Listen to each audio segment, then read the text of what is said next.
तो चलिए शुरू करते हैं। क्वेश्चन नंबर 1 है, मानव शरीर द्वारा कार्बोहाइड्रेट का उपयोग किस रूप में किया जाता है? ऑप्शन 1 है ग्लूकोज, ऑप्शन 2 है न्यूक्लियोटाइड, ऑप्शन 3 है फाइबर और ऑप्शन 4 है अमीनो एसिड। दोस्तों आंसर अगर आता हो तो कमेंट में ज़रूर डालिए और ऑप्शन मैंने बता दिया है। अब इस ऑप्शन का उत्तर हो जाएगा। पहले आप ध्यान से क्वेश्चन को देखेंगे और क्वेश्चन को जब देखेंगे तो मानव शरीर का कार्बोहाइड्रेट, तो दोस्तों कार्बोहाइड्रेट के बारे में बता दूं कि कार्बोहाइड्रेट का उपयोग मानव शरीर के मुख्य रूप से ग्लूकोज के रूप में करता है और चूंकि इसका सही आंसर हो जाएगा ग्लूकोज, तो ऑप्शन 1 होगा करेक्ट आंसर। और दोस्तों एक और चीज़ मैं बता दूं कि यह मानव शरीर की जटिलता को यानी जटिल कार्बोहाइड्रेट को ग्लूकोज में तोड़ता है ताकि ऊर्जा की स्थिर आपूर्ति प्रदान की जा सके, यानी कि हमारे शरीर में ऊर्जा की आपूर्ति को प्रदान की जा सके। तो पहला ऑप्शन ग्लूकोज होगा राइट आंसर। चलिए क्वेश्चन नंबर 2 है, प्रश्न संख्या 2, इनमें से कौन सा प्राकृतिक संसाधन गैर नवीकरणीय संसाधन माना जाता है? दोस्तों ध्यान से देखिएगा कि गैर नवीकरणीय संसाधन तो आप जान रहे हैं सभी संसाधन है, ये हमारे प्राकृतिक संसाधन है। जैसे ऑप्शन 1 है इमारती लकड़ी जो टिम्बर होती है, लकड़ियाँ पेड़ों से जो आती है टिम्बर। ऑप्शन 2 है जीवाश्म ईंधन, 3 है सौर ऊर्जा और 4 है पवन ऊर्जा। दोस्तों आपको ध्यान से ऑप्शन को देखना है कि इसमें पूछ रहा है कि गैर नवीकरणीय संसाधन क्या है। प्राकृतिक संसाधन सभी हैं लेकिन गैर नवीकरणीय का मतलब होता है कि पुनः उसको यानी कि बार बार उसको नवीनकरण किया जा सके, यानी कि इमारती लकड़ी एक बार जल जाता है तो डाइल्यूट हो जाता है। जीवाश्म ईंधन जो है ये हमेशा प्रकृति में बनते रहता है और सौर ऊर्जा तो भी आपका है, सोलर सिस्टम है, लेकिन इसमें से गैर नवीकरणीय माना जाता है जीवाश्म ईंधन को। तो आपका सही उत्तर हो जाएगा 2 जीवाश्म ईंधन। जीवाश्म ईंधन जो जीव जंतु मरते हैं, डाई होते हैं और उनके द्वारा जो बनते हैं मृत होते हैं और जो जीवाश्म मिट्टी में घुल मिल जाते हैं छोटे छोटे पार्टिकल में, उसको जीवाश्म कहते हैं। वो ईंधन के रूप में आते हैं इसलिए कहते हैं इनको जीवाश्म ईंधन। तो सही उत्तर बस वही होगा आपका जीवाश्म ईंधन। चलिए अब आते हैं क्वेश्चन नंबर 3 में, पृथ्वी के वायुमंडल में मौजूद कुल ऑक्सीजन का अमेजन वन में प्रकाश संश्लेषण के द्वारा अनुमानित उत्पादन है, यानी कितने परसेंट में वो हमें ऑक्सीजन देता है। तो दोस्तों आप जानते हैं कि अमेजन का जो जंगल है, अमेजन वन है, ठीक है, ये हमारे पूरे पृथ्वी को हमें ये पूरे पृथ्वी पे ये हमें 20% कितना देता है, 20% अकेले ये वनस्पति जो है ऑक्सीजन उत्पादन करता है जो उसमें प्रकाश संश्लेषण के माध्यम से होता है। तो चूंकि अमेजन वन जानते हैं, अमेजन अफ्रीका में अमेजन जो जंगल है वो हमारे लिए क्या करता है, टोटल वर्षा वन है जो चूंकि वो हमारे लिए 20% ऑक्सीजन को उत्पादन करता है। और ब्राज़ील, यह अधिकांश इसका भाग ब्राज़ील में है चूंकि यह कई दक्षिणी अमेरिकी देशों में फैला हुआ है और जिसमें अधिकांश भाग ब्राज़ील में आता है और ये चूंकि 20% हमें टोटल देता है। आकार में अगर देखा जाए तो यह है, आकार में अगर ये देखा जाए अगर तो टोटल इसका अमेजन जंगल का आकार है अगर देखा जाए तो 5.5 मिलियन वर्ग में है। वर्ग मतलब स्क्वायर अगर देखा जाए तो वर्ग में सबसे बड़ा ये वर्षा वन है। तो दोस्तों आप इसको ट्रिक मारिएगा ऑप्शन 4 जो है, क्योंकि पहले में 40% दिया है, दूसरे में 50%, तीसरे में 70% और चौथे में 20%। इसका करेक्ट आंसर हो जाएगा 20%, ऑप्शन नंबर 4। ठीक है, आगे बढ़ते हैं प्रश्न संख्या 4 पर। निम्नलिखित में से कौन प्रदूषित जगह में नहीं उगता है, यानी कि प्रदूषित जगह में नहीं उगता है, इसके लिए वातावरण कौन एकदम साफ सुथरा होना चाहिए। तो ये बोल रहा है कि प्रदूषित जगह में नहीं उगता है। तो पहला ऑप्शन सुन लीजिए इसका, स्यूडोमोनास, दूसरा है शैवाल, तीसरा है लाइकेन और चौथा है जिम्नोस्पर्म। तो देखा जाए कि अगर संवेदनशील जगह की बात करें तो जो अगर देखा जाए दिया है स्यूडोमोनास के बारे में, तो ये बैक्टीरिया विभिन्न वातावरणों में पनपने के लिए जाने जाते हैं, जिसमें प्रदूषित क्षेत्रों में भी शामिल है। यानी कि पहला तो नहीं होगा, क्योंकि ये प्रदूषित क्षेत्रों में भी ये हो सकता है। ठीक है। और अगर देखा जाए शैवाल, तो ये भी शैवाल भी है कि जो कि कुछ प्रदूषित जगहों पर जल निकायों में बढ़ सकते हैं, जहाँ गंदे जल पानी होते हैं वहाँ शैवाल उग जाते हैं। लाइकेन के बारे में कहेंगे तो लाइकेन जो है ये साफ जगह में होता है दोस्तों। ये लाइकेन जो है वायु प्रदूषित के प्रति अत्यधिक संवेदनशील होते हैं। इसके होने के कारण लाइकेन वहीं पर होते हैं जहां पर विशेष रूप से सल्फर डाइऑक्साइड और अन्य प्रदूषकों के प्रति विशेष रूप से ये दूर रहते हैं। ये वहाँ पर अगर सल्फर डाइऑक्साइड नहीं हो, यानी कि साफ सुथरा जगह हो, तो वहाँ लाइकेन होते हैं। तो सही आंसर है लाइकेन। जिम्नोस्पर्म जो होता है वो भी वातावरण में जो जहाँ प्रदूषित हो वहाँ हो सकता है। तो ये भी आंसर नहीं होगा, तो यानी ऑप्शन संख्या 3 जो है वह सही होगा। ठीक है, आगे बढ़ते हैं दोस्तों। प्रश्न संख्या 5 है NTU। प्रश्न संख्या है NTU, यानी कि मापने की इकाई क्या है। तो दोस्तों ये मापने की जो इकाई होती है, यूनिट आपको पढ़ते हैं आप लोग, तो उसमें NTU जो है किसका इकाई है। यानी कि अगर ऑप्शन देखा जाए कि पानी के दाब का, पानी के दाब का, जल के तापमान का, तीसरा है जल की अम्लता और चौथा है जल यानी कि जल की अविलता। यानी पहला ऑप्शन है पानी का दाब, दूसरा है जल का तापमान, जल की अम्लता और चौथा है जल की अविलता, टर्बिडिटी जिसको बोलते हैं। तो इस पर डिस्कस करते हैं कि NTU मतलब होता है नेफ्लोमैट्रिक होता है। और टी से मतलब होता है टर्बिडिटी। लेकिन टर्बिडिटी सोच के ये मत जाइएगा कि ऑप्शन कौन सा है, पहले सुनिए। दिया है कि नेफ्लोमैट्रिक टर्बिडिटी यूनिट, इसका फुल फॉर्म होता है NTU का। अब चूंकि क्या है कि ऑप्शन है कि पहला पानी का दाब, दूसरा है जल का तापमान, तीसरा है जल की अम्लता और चौथा है जल की अविलता। तो ध्यान से देखेंगे तो अगर देखा जाए NTU का उपयोग पानी की टर्बिडिटी को मापने के लिए किया जाता है। टर्बिडिटी का मतलब समझ लीजिए कि टर्बिडिटी क्या होता है। अगर देखा जाए कि टर्बिडिटी, आखिर ये समझ में आना चाहिए ना कि टर्बिडिटी क्या होता है। तो अगर टर्बिडिटी मतलब क्या होता है कि पानी की धुंधलापन को संदर्भित करता है, जो कि आमतौर पे निलंबित कारणों के कारण होता है। अब अगर देखा जाए तो ये दाब के बारे में बात कर रहा है, तो इसका सही उत्तर हो जाएगा पानी का दाब, क्योंकि ये पानी के दाब को के मापने की इकाई होती है, उसकी टर्बिडिटी को मापने के लिए किया जाता है। तो पहला उत्तर हो जाएगा पानी का दाब, क्योंकि पानी के दाब को ही ये मापा जाता है। जल का तापमान के लिए तो सेंटीग्रेड आप जानते हैं, 100 डिग्री सेंटीग्रेड पर जल खौलता है, तो ये तो हो नहीं सकता।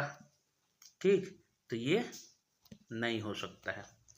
और जल की अम्लता तो pH मान जानते ही हैं। और चूंकि अविलता टर्बिडिटी को, जल की अविलता को अगर देखा जाए टर्बिडिटी को, तो इसके एक अलग सी यूनिट होती हैं। तो ये सही आंसर हो जाएगा पानी का दाब, ऑप्शन 1।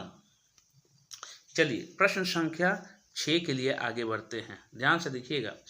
राइबोसोम निम्नलिखित में से किसके लिए कार्यस्थल है। यानी ये कह रहा है कि राइबोसोम जो है, अब चूंकि आपको तो सबसे पहले ये तो पता होगा कि राइबोसोम होता क्या है। राइबोसोम जो है कोशिका के अंदर ये झिल्लीदार एक परत होती है, यानी दानेदार होती है, संरचना है। यानी कि राइबोसोम है, अगर ये आपका कोशिका है तो कोशिका के अंदर राइबोसोम जो होती है ऐसे ऐसे ऐसे ऐसे ये झिल्लीदार एक दानेदार संरचना होती है, जिसको हम लोग राइबोसोम बोलते हैं। और ये पहली बार अगर देखा जाए एक इलेक्ट्रॉन माइक्रोस्कोप के तहत वर्ष 1953 में जॉर्ज प्लाडे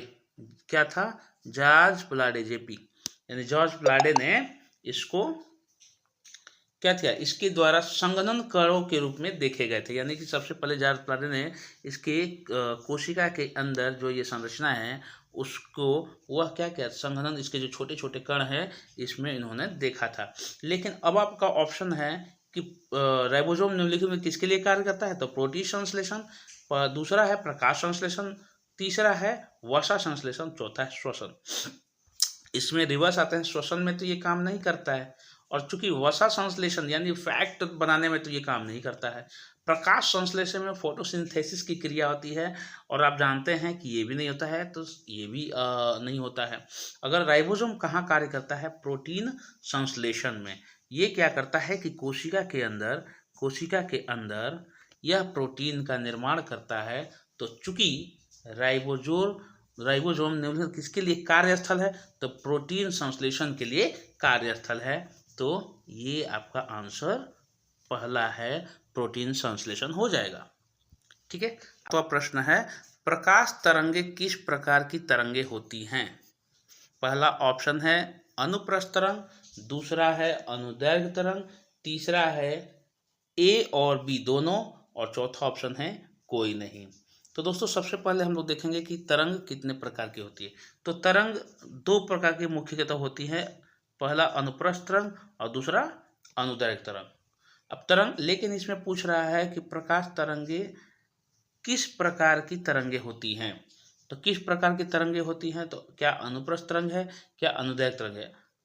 अब या फिर दोनों है या फिर कोई नहीं है। तो कोई नहीं, तो इसमें तो ये है नहीं, क्योंकि कोई ना कोई तरंग होंगी ही। तो अगर देखा जाए कि प्रकाश तरंग एक अनुप्रस्थ तरंग है, पहला हो जाएगा आंसर आपका सही। अब इसका कारण क्या है कि क्योंकि इसके घटक जो होते हैं, इसके संचरण जो दिशा होती है के लंबवत कंपन करते हैं, यानी कि क्या होते हैं, लंबवत कंपन करते हैं।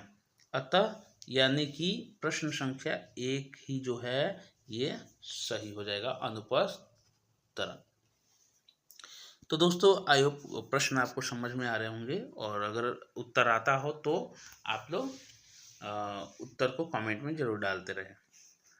8 नंबर है, प्रश्न संख्या 8 है, गतिमान बस में एक यात्री को आगे की ओर धक्का लगता है जब बस अचानक रुक जाती है। इसकी व्याख्या किसके द्वारा की जाती है? तो पहले प्रश्न को समझना होता है कि जब कोई भी बस चलती है और उसमें यात्री बैठे रहते हैं, तो जब गतिमान बस है उसमें यात्री बैठे हुए होते हैं, जब बस को अचानक ब्रेक मारा जाता है तो अचानक रुक जाती है, तो उसमें जो बैठे हुए लोगों को धक्का लगता है। तो धक्का किसकी तरफ लगता है? वो हमेशा क्या होता है, आगे की तरफ लगता है।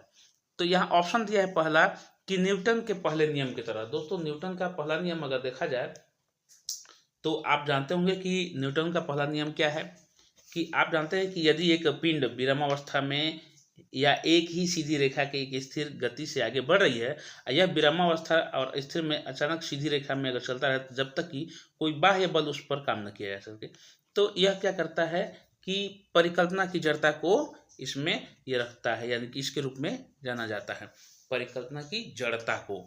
तो ये नियम पहला फॉलो कर रहा है। आगे देखते हैं न्यूटन का दूसरा नियम। अब एक पिंड जब उसमें एक बल उत्पन्न करता है तो दूसरा नियम हो जाता है, और तीसरा प्रतिक्रिया के विपरीत प्रतिक्रिया जो होती है।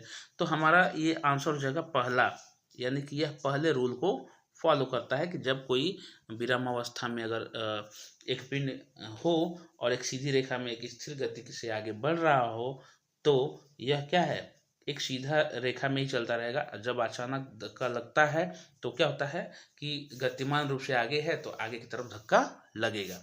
तो यह हमारा न्यूटन का पहला नियम को फॉलो कर रहा है। तो उत्तर हो जाएगा पहला ऑप्शन 1। ठीक है, ध्यान से आप उत्तर को समझते रहें और आगे बढ़ते रहें। प्रश्न संख्या 9 है, निम्नलिखित कथनों में से कौन सा सही है या है, यानी है। देखिए यहाँ अगर इस वाले हैं पर अगर देखा जाए तो एक सिंगुलर है और यहाँ पर अगर देखा जाए तो इन दोनों में क्या है कि ऊपर बिंदी है, तो ये बहुत सारे ऑप्शन भी है मतलब कोई एक उत्तर होगा, है मतलब दो भी हो सकते हैं। तो इस बात को हमेशा ध्यान रखिएगा। हिंदी का ये अनुस्वार लगता है तो एक जिस पे बिंदी नहीं है वो सिंगुलर के लिए होता है, और है यानी कि बहुवचन के लिए होता है। तो उत्तर के बारे में पूछा कौन सा सही है, तो एक भी हो सकता है, एक से अधिक भी हो सकता है। ठीक है, अब अगर देखा जाए कि पहले कौन सा कथन सही है, तो पादप सूर्य के प्रकाश से प्राप्त ऊर्जा को कार्बोहाइड्रेट के रूप में संग्रहित भोजन में परिवर्तित करते हैं। कार्बोहाइड्रेट को के रूप में संग्रहित भोजन यानी कि जो वह संग्रहित करता है उसमें वो परिवर्तित कर देता है। दूसरा है पादपों में पर्णहरित होता है। ये तो सही बात है, ये पादपों में तो पर्णहरित होता है। अच्छा, ये देखो पादप, तीसरा है कि पादप कोशिकाओं में कोशिका भित्ति नहीं होती है। ये आंसर, ये जो ऑप्शन है ये गलत लग रहा है, क्योंकि उसमें कोशिका भित्ति यानी कि कोशिका भित्ति क्या बोलता है, कोशिका जो आपका आउटर लेयर जो होता है, तो आउटर मोस्ट लेयर जो होता है तो हर कोशिका में होता है, कोई चाहे एनिमल सेल हो या फिर प्लांट सेल हो, तो उसका एक कोशिका भित्ति तो होगी ही, क्योंकि बाहर से वो जो बीच बीच में पोर होते रहते हैं। ठीक है, तो पहला है कि वह तो सही काम कर रहा है, कि पहला सही आंसर कि वो पादप सूर्य के प्रकाश से जो कार्बोहाइड्रेट बनाता है वो भोजन में संग्रहित कर लेता है। और दूसरा भी ये है कि पादपों में पर्णहरित लवण होता है यानी ग्रीन पिगमेंट, जिससे वो फोटोसिंथेसिस की क्रिया करके भोजन बनाते हैं।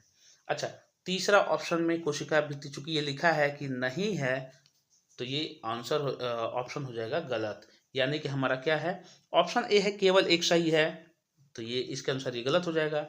ऑप्शन 2 है केवल 1 और 2 सही है, ये सही है दोनों बात, और केवल 1 और 3 सही है, तो ये ऑप्शन गलत है, क्योंकि तीसरा वाला तो नहीं में है, और चौथा तो गलत ही है। तो हमारा ऑप्शन जो 2 है ये सही हो जाएगा। 9 नंबर का प्रश्न का ऑप्शन 2 केवल 1 और 2 सही है। अगर दोस्तों अगर प्रश्न आपको समझ में आ रहा हो तो प्लीज़ चैनल को सब्सक्राइब करके वीडियो को पूरा वॉच करिए, तभी आपको प्रश्न समझ में आएंगे। अब आगे बढ़ते हैं। प्रश्न संख्या जनरल साइंस का 10वां है, आहार नली में। प्रश्न को हम लोग देखेंगे कि आहार नली में अंगों द्वारा स्रावित, यानी आहार नली में जो पाचन तंत्र के लिए जाता है आहार नली, उसके यानी कि अंगों द्वारा स्रावित कौन सा रस वसा के पाचन में महत्वपूर्ण भूमिका निभाता है। अब देखिए, इसमें देखिए कि आहार नली में जो स्रावित कौन सा रस होता है, स्रावित कौन सा रस, तो अग्नाशयी रस लार होता है, हाइड्रोक्लोरिक अम्ल स्लेम, पित्त रस अग्नाशयी यानी कि पेट का जो होता है पित्ताशय जिसको बोलते हैं, और लार जो होता है हाइड्रोक्लोरिक अम्ल होता है, हाइड्रोक्लोरिक अम्ल। तो ऑप्शन चूंकि क्या है कि कौन सा पाचन में महत्वपूर्ण भूमिका निभाता है, यानी कि जो सबसे इम्पोर्टेंट है। अब इसके बारे में थोड़ा सा हम लोग जान लेंगे कि यानी कि पित्त रस भोजन को क्षारीय बनाने और वसा के अणुओं को तोड़ने में सहायता करता है। तो ये पित्त जो है यानी कि वसा को तोड़ने का काम करता है। ठीक है, लाइपेज वसा का पाचन एंजाइम होता है, और टाइलिन होता है लार का पाचन एंजाइम होता है, लार का पाचन एंजाइम्स होता है। ठीक, और हाइड्रोक्लोरिक अम्ल भोजन में पाचन में सहायता करने के लिए बहुत ही स्वाभाविक रूप से उत्पन्न होता है। तो सही उत्तर इसका हो जाएगा पित्त रस अग्नाशयी रस, यानी कि अगर पित्त का रस होगा यानी कि ऑप्शन संख्या 3। पहला था अग्नाशयी रस, दूसरा है हाइड्रोक्लोरिक अम्ल, और तीसरा है पित्त रस अग्नाशयी रस, और चौथा है लार पित्त रस वाला सही है, ऑप्शन संख्या 3 सही है। तो दोस्तों ये हमारा 10 प्रश्न कंप्लीट होता है जनरल स्टडी का। अब आते हैं इसमें से, अगर देखने कि इसमें से हमारा हिंदी का प्रश्न शुरू होता है 11 से लेकर 20 तक रहेगा, जो 10 प्रश्न होंगे और बहुत ही इम्पोर्टेंट है। चलिए हम लोग शुरू करते हैं, और ध्यान से इसको देखना है। इसमें से विलोम शब्द का सही युग्म यानी कि सही जोड़ा कौन सा है। अब देखा जाए कि पहला है अल्पज्ञ और हाइपेन अवज्ञ, दूसरा है आकुंचन और प्रसारण, तीसरा है अस्थावर और चंचल, और चौथा है सन्मुख उन्मुख। तो दोस्तों एक चीज यहाँ पर है कि आकुंचन का अर्थ हो जाता है सिकुड़ना। आकुंचन का अर्थ क्या होता है, सिकुड़ना, और आकुंचन का विलोम प्रसारण भी होता है। ठीक, तो ये प्रश्न संख्या जो होगा 11 का दूसरा उत्तर है आकुंचन का प्रसारण, ये दोनों ही विलोम शब्द का सही युग्म है। चूंकि क्या है कि अगर अल्पज्ञ देखा जाए, अल्पज्ञ के बारे में देखा जाए तो इसका होता है बहुज्ञ, लेकिन चूंकि ये अवज्ञ दिया है। और अस्थावर के बारे में कहा जाता है तो जंगम होता है, चूंकि ये जंगम और ये चंचल दिया है तो ये भी गलत है। और सन्मुख जो होगा वो विमुख होता है तो ये उन्मुख दे दिया है। तो हमारा ऑप्शन संख्या जो 2 है आकुंचन का प्रसारण, यानी दोनों का क्या होता है विलोम शब्दों का सही युग्म है। तो चलिए आगे बढ़ते हैं और देखते हैं प्रश्न संख्या 12। नाम धातु क्रिया का प्रयोग किस वाक्य में होता है? नाम धातु। तो दोस्तों नाम धातु से आप क्या समझते हैं, सबसे पहले हम लोग इसको डिस्कस कर लें कि नाम धातु क्या होता है। ठीक, नाम धातु क्या होता है? अगर देखा जाए नाम धातु तो क्रिया का वह रूप होता है जिसमें क्रिया का निर्माण संज्ञा सर्वनाम तथा विशेषण में प्रत्यय जोड़ने के लिए होता है, तो उसे नाम धातु कहते हैं। यानी कि प्रत्यय यानी संज्ञा सर्वनाम विशेषण में यदि उसमें प्रत्यय जोड़ने का काम हो तो वो नाम धातु होता है। जैसे अब यहाँ पर पहला ऑप्शन पहले देख लेते हैं। पहला है उसने मेरी पूरी संपत्ति हथिया ली, यानी कि पूरी संपत्ति हथिया ली। और दूसरा है मैंने नौकर से पूरे घर की सफाई करवाई, यानी करवा ली। और तीसरा ऑप्शन है वह खाना खाकर सो गया। और चौथा है सुरेश ने एक महल बनवाया, किसी और से बनवाया। चूंकि नाम धातु में क्या होता है, अगर देखा जाए कि पहला है कि अगर देख लिया जाए कि उसने मेरी पूरी संपत्ति हथिया ली, तो उसने मेरी पूरी संपत्ति हथिया ली। अभी इसके बारे में बात करते हैं। तो इसमें देख लीजिए कि क्या क्या कंपोनेंट लगे हैं। अब देखिए कंपोनेंट क्या है, हाथ, यानी जो है इसमें हाथ से हथियाना, हाथ से हथियाते हैं ना, तो हाथ जो होता है संज्ञा होता है, हथियाना ये क्या है नाम धातु है ना। हथिया लिया, यहाँ उपसर्ग पहले लगता है अब प्रत्यय बाद में लगता है तो हथिया लिया। ठीक है। अच्छा, दूसरा है हथियाना एक क्रिया भी है, यानी कि हथियाना एक क्रिया है। ठीक है। दूसरा ऑप्शन है मैंने नौकर से पूरे घर की सफाई करवाई। तो इसमें क्या है कि प्रेरणा, यानी कि देखा है प्रेरणार्थक क्रिया लगी है, यानी काम सफाई करवा लिया ना तो प्रेरणार्थक क्रिया लगी हुई है। और इसमें अगर देखा जाए कि वह खाना खाकर सो गया, यानी जो तीसरा ऑप्शन है वह खाना खाकर सो गया, तो ये पूर्वकालिक है क्रिया। जब दोस्तों पढ़ेंगे तो ये पूर्वकालिक क्रिया है। और चौथा है सुरेश ने एक महल बनवाया, ये भी प्रेरणार्थक क्रिया है। तो हमारा क्या होगा कि पहला ऑप्शन सही हो जाएगा, उसने मेरी पूरी संपत्ति हथिया ली। यानी कि हथियाना जो शब्द है यह इसमें क्या है कि प्रत्यय लगा है, या प्रत्यय हाथ से हथियाना, और हथियाना एक क्रिया भी है। तो क्रिया में प्रत्यय लग करके, यानी संज्ञा में प्रत्यय लगकर वह क्रिया को क्या करता है, क्रिया को क्या करता है आप बताइए। उसमें कि वो प्रत्यय जोड़ता है तो उसे नाम धातु क्रिया करते हैं। यानी कि संज्ञा सर्वनाम और विशेषण में प्रत्यय जोड़ने से वो क्रिया होती है। तो यानी कि ऑप्शन 1 है सही हमारा। आगे बढ़ते हैं। प्रश्न संख्या 13 है ढिंढोरा पीटना मुहावरे का अर्थ क्या है? तो दोस्तों आप मुहावरे पढ़े होंगे, तो मुहावरे जब पढ़े होंगे आप तो उसमें ये अक्सर आएगा ढिंढोरा पीटना। तो जो लोग जानते हैं वो कमेंट बॉक्स में आंसर जल्दी से कर लीजिएगा। और मैं भी देखना चाहता हूँ कि जो लोग मुझे फॉलो कर रहे हैं तो क्या वो सही उत्तर दे रहे हैं या फिर उनका कन्फ्यूजन है। और जिस पर वीडियो आपको चाहिए तो आप अपने सजेशन को हमारे कमेंट में छोड़िए ताकि उस पर वीडियो आए। और प्लीज़ सब्सक्राइब जरूर कर लें। पहला ऑप्शन है जोर जोर से बात करना, दूसरा है ढोल बजाना, तीसरा है बात करना, और चौथा है प्रचार करना। तो जोर जोर से बात करना ढिंढोरा पीटना, अब ये बताइए कि क्या है। पहला ऑप्शन सही लग रहा है, प्रचार करना। ढोल बजाना तो नहीं होगा, और बात करना तो सिंपल बात करना होता है। ढिंढोरा पीटना यानी कि प्रचार करना। जोर जोर से बात करने को कहते हैं कि लाउड बात करना, चिल्ला के बात करना। ढिंढोरा पीटना यानी कि बातों को प्रचार करना, कई जगह बोलना, प्रचार कर देना। तो आंसर हो जाएगा ढिंढोरा पीटने का अर्थ भी है, ये आपका हो जाएगा प्रचार करना। ऑप्शन 4 सही होगा आपका। ढिंढोरा पीटने का मुहावरे का अर्थ है प्रचार करना। चलिए प्रश्न संख्या 14 में बढ़ते हैं। जिस क्रिया से सूचित होने वाला व्यापार कर्ता करे और उसका फल कर्ता पे पड़े तो उसे क्रिया कहते हैं। जिस क्रिया में सूचित होने वाला व्यापार कर्ता करे और उसका फल कर्ता पर पड़े तो उसे क्रिया कहते हैं। कौन सी क्रिया कहते हैं? पहला ऑप्शन दिया है अकर्मक, पहला ऑप्शन है अकर्मक, दूसरा है सकर्मक, तीसरा है व्युत्पन्न और चौथा है सम्मिश्र। तो अगर देखा जाए अकर्मक क्रिया किसे कहते हैं? जिस क्रिया में सूचित करने वाला व्यापार कर्ता करे और उसका फल कर्ता पे पड़े उसे ही अकर्मक क्रिया कहते हैं। जैसे राम सोता है, अब इसमें सोने का फल किसको मिल रहा है? राम पर ही पड़ रहा है, इसलिए क्या कह सकते हैं कि सोना जो है, सोना अकर्मक क्रिया है। तो ये ऑप्शन ए सही हो जाएगा हमारा। चलिए आगे बढ़ते हैं प्रश्न संख्या 15 पर। निम्नलिखित विकल्पों में से कौन सा एक वाक्य क्रिया विशेषण से संबंध रखता है? क्रिया विशेषण किसे कहते हैं?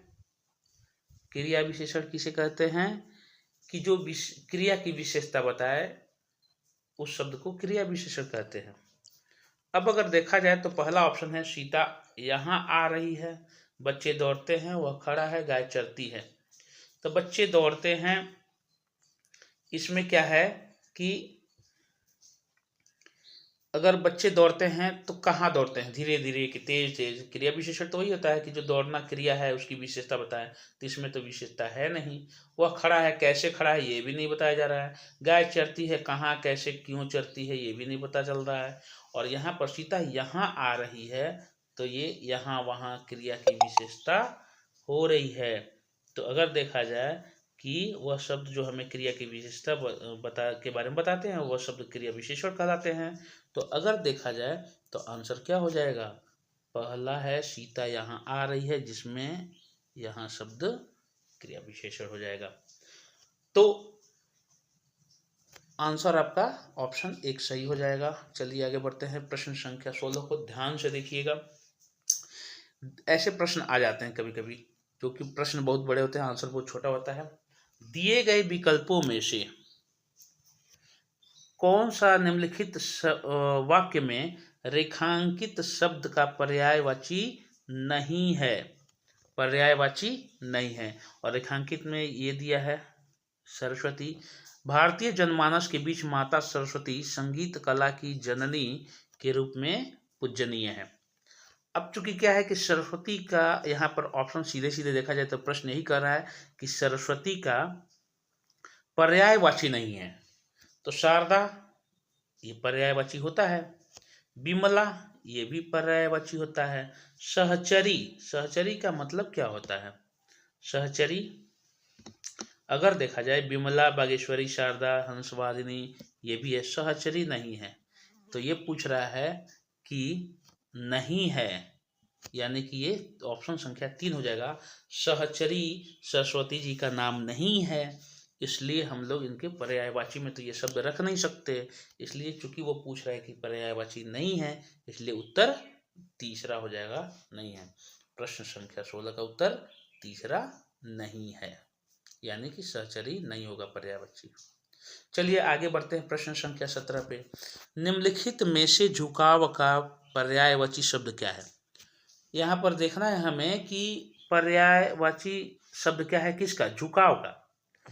ऑप्शन पहला है रुझान, दूसरा है मात्सर्य, तीसरा है सौंदर्य और चौथा है आश्वासन। तो दोस्तों झुकाव शब्द क्या होता है? झुकाव से क्या समझते हैं कि कोई प्रवृत्ति, रुझान और जो होते हैं, जैसे कि इसका होता है झुकाव मेरी तरफ। जैसे कि मान लो कि कोई व्यक्ति का मेरे तरफ झुकाव है, यानी कि मेरे तरफ लगाव है, यानी रुझान है मेरे प्रति। तो रुझान तो आपका चूंकि पर्यायवाची शब्द क्या है, तो झुकाव का पर्यायवाची क्या हो सकता है? तो रुझान झुकाव का पर्यायवाची शब्द है। रुझान क्या है? पर्यायवाची शब्द है। क्योंकि मार्तस्य, अब मार्तस्य का मतलब होता है क्या? सीधे उल्टा हो जाता है। बैर, बैर, बैर मतलब दुश्मनी, है ना। और संरैद्री का मतलब क्या होता है? सहेली, सखी, सखी, सहेली, संरैद्री, जो साथ चल रहे सजनी आली जिसको, ये आपका जो पर्यायवाची शब्द है। आश्वासन का क्या होता है? ढाढ़स देना, धीरज देना, तो ये भी ऑप्शन नहीं हो जाएगा। दिलासा देना। अब यहाँ पर झुकाव है तो रुझान, तो आंसर पहला हो जाएगा। दोस्तों अगर वीडियो अच्छी लगे तो प्लीज़ सब्सक्राइब जरूर करें। आगे बढ़ते हैं प्रश्न संख्या 18 की तरफ। निम्नलिखित में से चांदनी शब्द का पर्यायवाची, देखिए पर्यायवाची से अधिकतर आते हैं और यहाँ पर चांदनी शब्द का पर्यायवाची शब्द। अब यहाँ पर देखिए चांद से चांदनी, तो थोड़ा सा आप लोग पर्यायवाची में अपना विवेक बुद्धि लगाइए कि चांदनी शब्द के पर्यायवाची किस विकल्प में है। यहाँ पर 4 विकल्प दिया है। पहला विकल्प है ऑप्शन, पहला है कौमुदी ज्योत्सना, दूसरा है ज्योत्सना ललना, तीसरा है चंद्रिका चंद्रहास और चौथा है कौमुदी मंदाकिनी। तो यहाँ पर है कि चांदनी शब्द के पर्यायवाची किस विकल्प में है। ये दो विकल्प दिया है, जरूरी नहीं है कि दोनों में से सही हो जाए, लेकिन इन दोनों में से कोई में से एक सही होगा। क्या होगा? एक सही है, यानी कह रहा है कि किस विकल्प में है, पहला में है कि दूसरा में है कि तीसरा में है कि चौथा में, यानी एक पर्यायवाची छुपा हुआ। तो देखा जाए चांदनी का सही पर्यायवाची शब्द है कौमुदी ज्योत्सना, पहला में ही है, क्योंकि अब यहाँ पर चंद्रिका कौमुदी यानी कि चांदनी का पर्यायवाची क्या होता है? चांद का नहीं हो रहा है, ये चांदनी का हो रहा है। चांद से प्रकाश मिलने वाले प्रकाश को चांदनी बोलते हैं, और उस प्रकाश के बारे में क्या होता है? ज्योत्सना, ज्योति जो आता है। तो वहाँ पर अगर देखा जाए चंद्रिका, चांद से मिलने वाली रोशनी को चंद्रिका भी बोलते हैं, कौमुदी भी बोलते हैं, अमृत द्रव भी बोलते हैं, उजियारा भी बोलते हैं, ज्योत्सना भी बोलते हैं, और दिया है कि और भी चंद्रमरीचि भी बोलते हैं, और कितना बताऊं, कलानिधि भी बोलते हैं। तो ये हमारा ऑप्शन क्या हो जाएगा? पहला ही सही हो जाएगा। तो 18 का प्रश्न संख्या 18 का पहला कौमुदी ज्योत्सना। आगे देखते हैं प्रश्न संख्या 19 पर। उचित तत्सम शब्द का चयन निम्नलिखित वाक्य में से पूर्ण करें। तत्सम, तत्सम शब्द आ गया, तत्सम शब्द पेपर में आएगा ही, अधिकतर हिंदी में एक तो प्रश्न 1 नंबर का होगा। उचित तत्सम शब्द का चयन निम्नलिखित में से वाक्य को पूर्ण करें, यानी कि निम्नलिखित वाक्य को पूर्ण करें। पिता यानी पति के पिता को कहते हैं, क्या कहते हैं? एक शब्द आएगा जो कि इन चारों में से कोई एक होगा। तो पति के पिता को क्या कहते हैं? ससुर। लेकिन अगर आप ससुर कहते हो तो ध्यान से सुनिएगा, तत्सम पहले क्या होता है? संस्कृत से आए हुए शब्द ज्यों के त्यों हिंदी में प्रयोग किए जाते हैं, उसे तत्सम कहते हैं। यानी कि तत्सम शब्द किसे कहते हैं?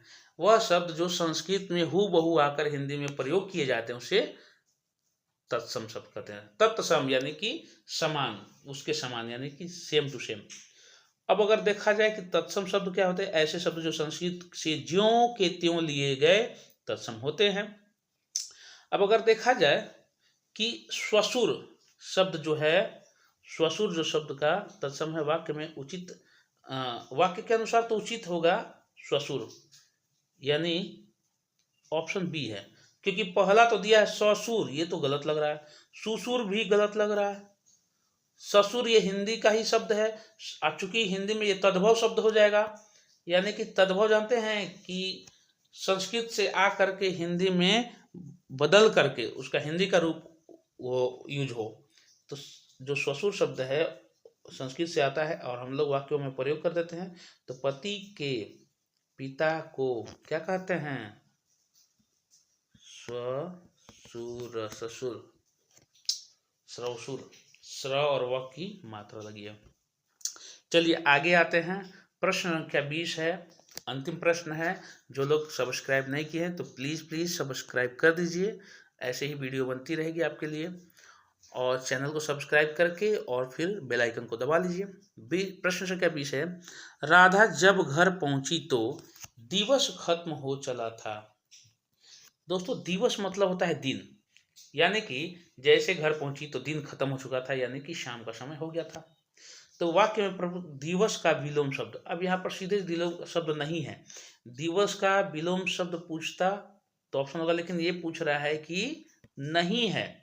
अब यहाँ पर आप ध्यान दे दीजिए कि दिवस को हम लोग पहले देख लीजिए कि नहीं है, तो पहले देखिए दिवस का पर्यायवाची शब्द क्या क्या होता है। रजनी होता है, दिवस का दिवस का तो रजनी तो होगा। अवनी होता है, नहीं अवनी नहीं होता है इसका। रात्रि होता है, दिन के बाद वाला। निशा भी होता है, रजनी मतलब रात, यानी कि इसका दिन का, दिवस मतलब दिन, दिन का मतलब विलोम होगा रात, रात। अब रात का पर्यायवाची देखिए कौन है, ये है, ये भी है, अवनी नहीं है, रजनी है, और ये नहीं है।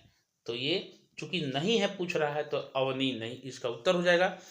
ऑप्शन 2 अवनी, जो कि दिवस का विलोम नहीं है। तो दोस्तों वीडियो अच्छी लगे तो लाइक जरूर करें, सब्सक्राइब कर लें और बेल आइकन को दबा लें, और वीडियो आप तक अच्छे से पहुंचे। तो इसका उत्तर हो जाएगा अवनी। और आज का वीडियो यहीं पे समाप्त होता है। धन्यवाद।